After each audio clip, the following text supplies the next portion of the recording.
ជាជាងតូចត្រឹមប៉ុណ្ណោះជាកន្លែងដែលសត្វតុកកែតូចមួយជ្រើសរើសធ្វើជាទីស្នាក់របស់វារាងវាស្ដើងស្បែកលីពណ៌ខៀវពុំរីងនឹងទឹកក្រូចក្បាលតូចប៉ុន្តែភ្នែកវាមានភាពប្រុងប្រយ័ត្នដូចសត្វតែម្នាក់ជួយបម្រើការពារផ្ទះពេលយប់មកពេលដែលមនុស្សគ្រប់គ្នាដកដង្ហើមសម្រាប់សម្រាកវាពីរោះសំឡេងដំបូងតុកកែសំឡេងតូចមើលទៅធម្មតាតែជាសំឡេងសម្ដែងអារម្មណ៍ជូនពិភពផ្ទះទាំងមូលអត្ថន័យសំឡេងតុកកែពេលយប់ហើយគូវាបង្ហាញថាវាចង់រកមិត្តស្នេហាឬសត្វដែលវាស្រឡាញ់ការពារតំបន់ប្រាប់សត្វផ្សេងថាបរិវេណនេះគឺរបស់ខ្លួនរំភើបពីបរិយាកាសត្រជាក់យប់ធ្លាក់ទឹកក្តៅចុះតុកកែមានកម្លាំងធ្វើសំឡេងចេញរកអាហារពេលល្អបំផុតសម្រាប់បន្លំចាប់សត្វល្អិតសំឡេងតូចរបស់វាធ្វើឲ្យយប់មិនទំនេរទាំងស្រុងមានអារម្មណ៍ថាផ្ទះមានជីវិតតុកកែយំពេលថ្ងៃមានន័យអ្វីមិនមែនតុកកែគ្រប់គ្រាន់ស្ងៀមថ្ងៃទេពេលខ្លះវាយំដាច់ឬដូចសត្វតូចមួយកំពុងបង្ហាញអារម្មណ៍របស់វាត្រូវបានរំខានមនុស្សដើរឆ្លងក្បែរឬមានសំឡេងខ្លាំងក្តៅពេកវាកំពុងរកកន្លែងត្រជាក់កំពុងផ្លាស់ទីស្នាក់រើទីទៅកន្លែងថ្មីឃើញអាហារយំពេលចាប់សត្វល្អិតការពារតំបន់ពេលមានសត្វនឹងចូលក្បែរវាមិនមែនជារឿងអាត់កំបាំងមិនមែនសញ្ញាអាក្រក់តែជាអាកប្បកិរិយាធម្មតារបស់សត្វតូចមួយយប់មួយខ្យល់បក់ស្រទន់តាមបង្អួចតុកកែខ្នងខៀវមួយឈរជាប់លើជញ្ជាំងតូចបោះសំឡេងស្រាលដូចជាមនុស្សសូត្របេះដូងខ្លួនឯងតុកកែមិនមែនសំឡេងកម្លាំង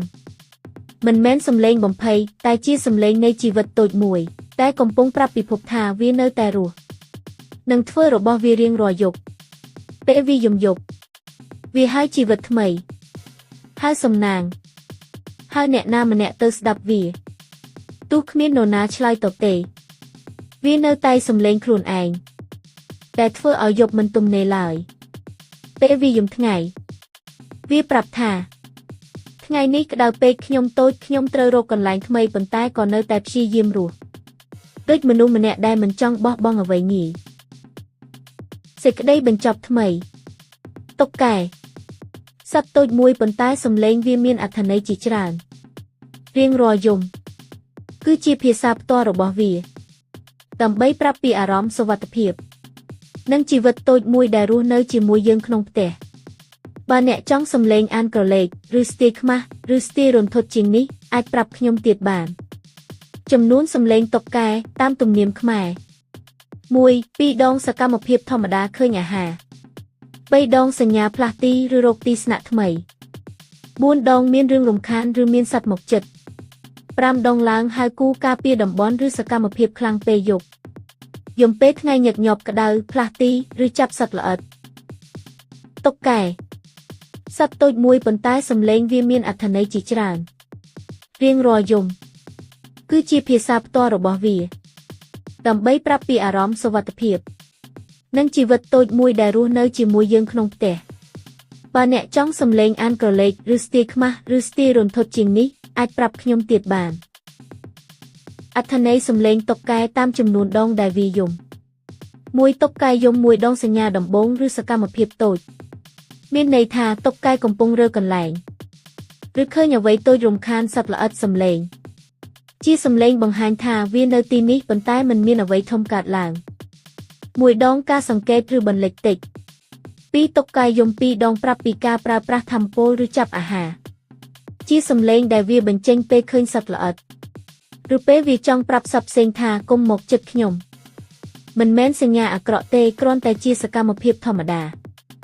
2ដងការចាប់សត្វល្អិតការពារតូច3តុកកែយំ3ដងកំពុងផ្លាស់ទីស្នាក់ឬចង់រកកន្លែងថ្មី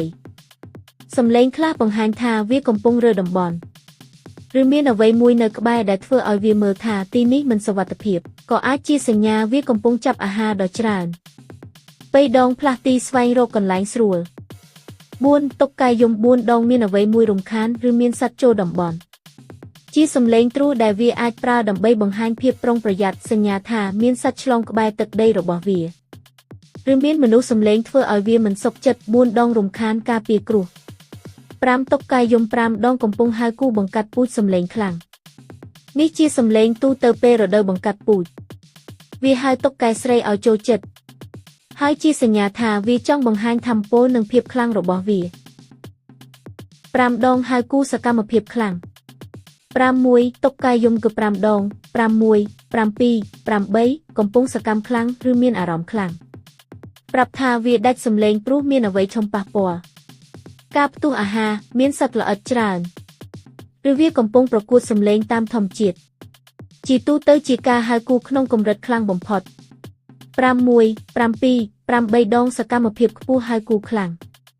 ចំណុចសរុបមើលតាមលំដាប់ដូចជាក្រឡា1ដងស្រាលបន្លិច2ដងចាប់អាហារការពារតូច3ដងផ្លាស់ទីស្វែងរកទីស្នាក់ថ្មី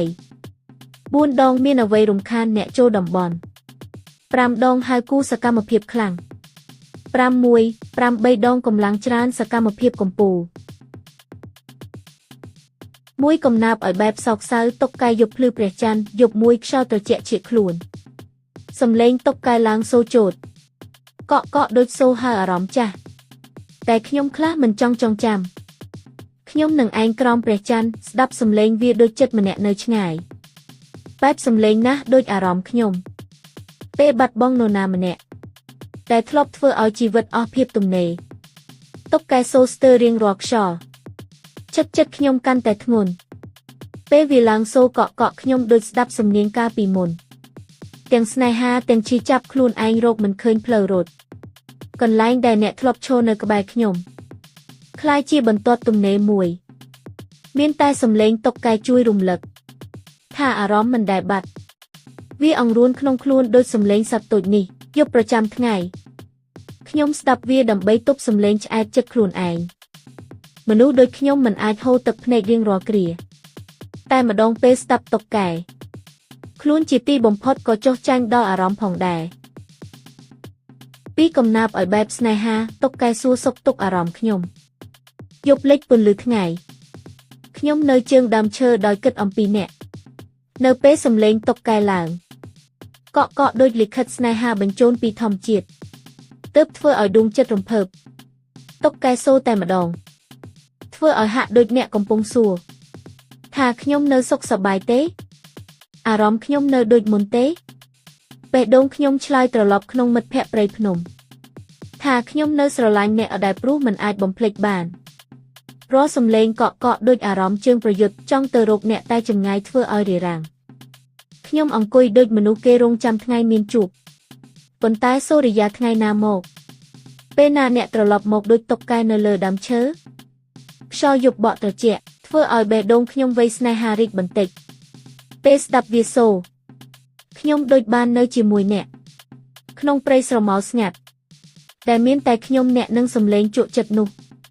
តុកកែតូចតែក្មេងស្នេហាធំសូហៅដើម្បីប្រាប់ស្ដាប់ថានៅកន្លែងណាមួយមានមនុស្សម្នាក់កំពុងគិតដល់អ្នកជារៀងរាល់យប់